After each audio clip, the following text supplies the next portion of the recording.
Welcome to another LarpCraft product review. My name's Artenin, and in this review we're going to take a look at the Chainmail padded mittens from Koss.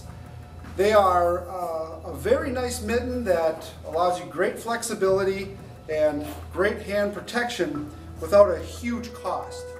And so we're going to do some, we're going to take a look at these. In LarpCraft, we've changed our system up for armor where hand and feet can have protection on them. So the leather and the chain and the plate, hand and feet guards are something we're going to be doing more reviews on. Again, got it from Koss, and very flexible for the chain. It's not entirely too heavy. It is steel though, so you will have to keep it oiled or it will rust.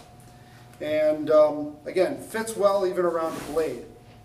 The back side is a leather, and what looks like in the Koss picture, it looks like these are, you can articulate. It's not, it's just sewn in, so you have your two fingers on each side.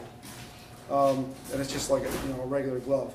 So there's a pretty decent amount of padding underneath, and let's take a closer look and show you that. So taking a closer look, it's a smaller ring with a pretty tight weave, so it'll stay on relatively well. The only thing I would probably change about this is the thickness of leather. If you look inside of here, the hand doesn't have a lot of leather padding. They probably did that so you can get your hand around the weapon, but from a reliability standpoint, that 2-ounce is not really going to do too much for abrasion resistance. So eventually this will probably, the pad will wear out before anything else. On the back side, if you can see inside there a little bit, you have the padding on the back, which will absorb the sweat from your hand and keep you warm in the colder months, because obviously chainmail is a natural, really good heat sink basically.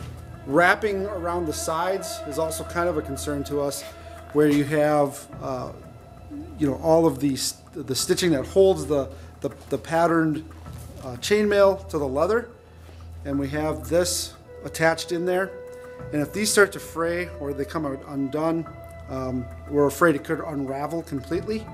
But the holes are big enough in here where you could probably mend this with a large type of sewing thread and repair it before the damage becomes too extensive. You can get most needles through there.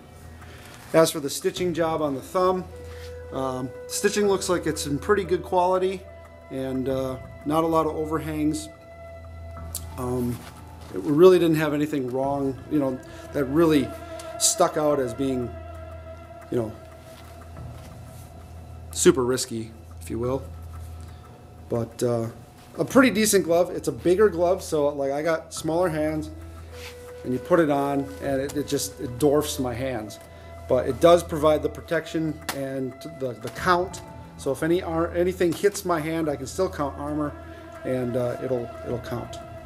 So once again, padded mittens, chainmail mittens from Koss. I'll put the link below the video and in the scrolls. Comment them on these if you will, if you have them. This is our first year using them, so we're going to use them and see how well they go in our local runs here. But